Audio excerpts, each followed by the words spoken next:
A woman cleans fish in the Kanchan Kunj Rohingya refugee community.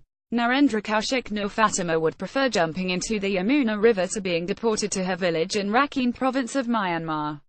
The resident of a tiny ghetto called Kanchan Kunj near the polluted river in South Delhi, Fatima, a Rohingya Muslim, says a return to Myanmar would mean death and destruction.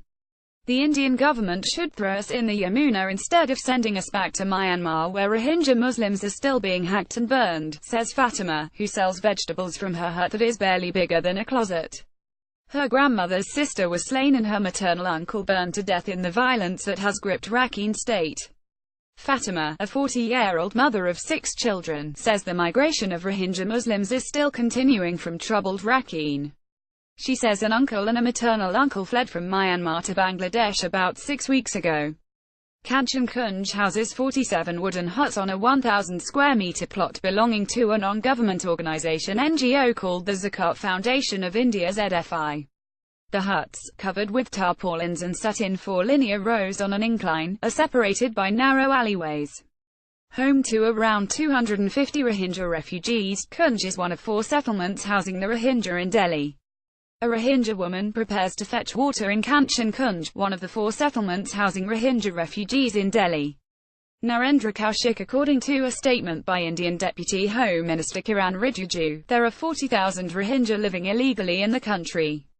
The government of Prime Minister Narendra Modi issued instructions to 29 states to identify and deport all illegal foreign nationals including Rohingya in August this year.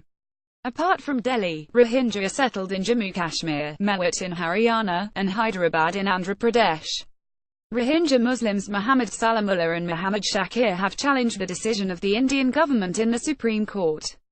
In a petition filed on September 2, the 2 men said that the instructions were discriminatory and a violation of Article 14 Right to Equality and Article 21 Right to Life and Personal Liberty of the Indian Constitution. The petition quotes a recent statement made by Zaid Ra'ad Al Hussein, the United Nations High Commissioner for Human Rights, who said the situation in Rakhine seems a textbook example of ethnic cleaning. It also quotes similar views expressed by officials from the UN Security Council, UNICEF, Human Rights Watch, the UN Special Rapporteur and the Indian National Human Rights Commission (NHRC) on the deteriorating human rights situation in Myanmar. The 2 men cite the example of Bangladeshis who found refuge in India after the 1971 Indo-Pakistan War, New Delhi's stance toward religious minorities persecuted in Pakistan, Bangladesh and Afghanistan, and Chakma Buddhists and other refugees. In all such instances, they say, New Delhi has consistently adhered to the principle of non-refoulement, a fundamental principle of international law that forbids a country receiving asylum seekers from returning them to a country in which they could be in danger of persecution. The deportation of Rohingya, the petition adds, would be a violation of New York Declaration for Refugees and Migrants of 2016. In a response filed before the Constitutional Court, the Modi government has said India is not a signatory to United Nations Convention of 1951 and the Protocol of 1967, and is well within its rights to decide the issue on considerations of internal security, potential demographic changes, law and order and sharing of national resources. It claims to have authentic material indicating links between some Rohingya militants and the Pakistani Inter-Services Intelligence (ISI), which has a long and well-documented history of supporting groups that India regards as a threat to its stability. Photos. Narendra Kaushik. Delhi maintains that some Rohingya are involved in anti-state activities, mobilization of funds through hawala money transfers and human trafficking that could destabilize the northeastern corridor bordering on Myanmar. It also fears the Rohingya presence could lead to eruptions of violence against Buddhists in India. The government has told the Supreme Court that deportation decisions are based on several considerations and taken on a case-by-case basis, while courts are in the business of establishing legal precedent. In other words, it told the court that the subject was strictly within the domain of the executive and court should first address the question of whether the petitioners have legal standing to bring a case. 2 senior members of the governing Bharatiya Janata Party BJP Ashwini Kumar Upadhyay and former party ideologue Nats Govindacharya have also filed petitions in the highest court demanding the deportation of the Rohingya. The Rohingya accuse the Indian media, particularly television news channels, of mounting a campaign against them. Television reporters interview us and then devote their entire energy and slots to publicizing the government perspective, complains Mohammed Haroon, Nur Fatima's husband.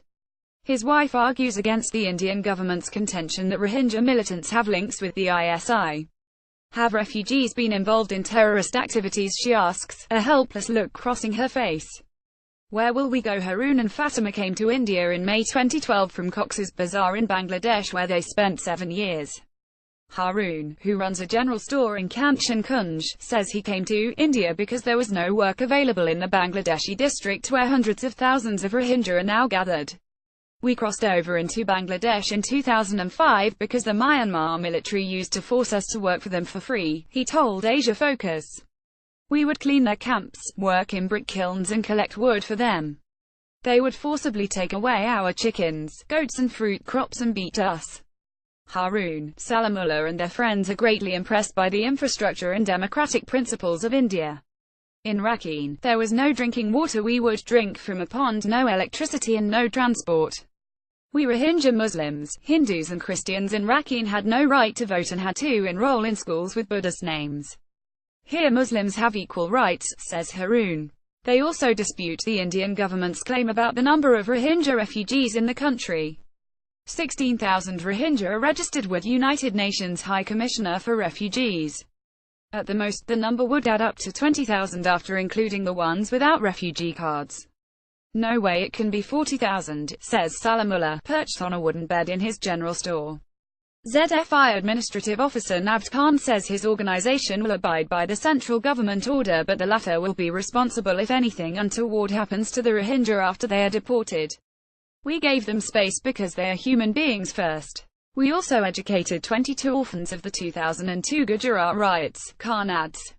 He opposes the branding of Rohingya as terrorists.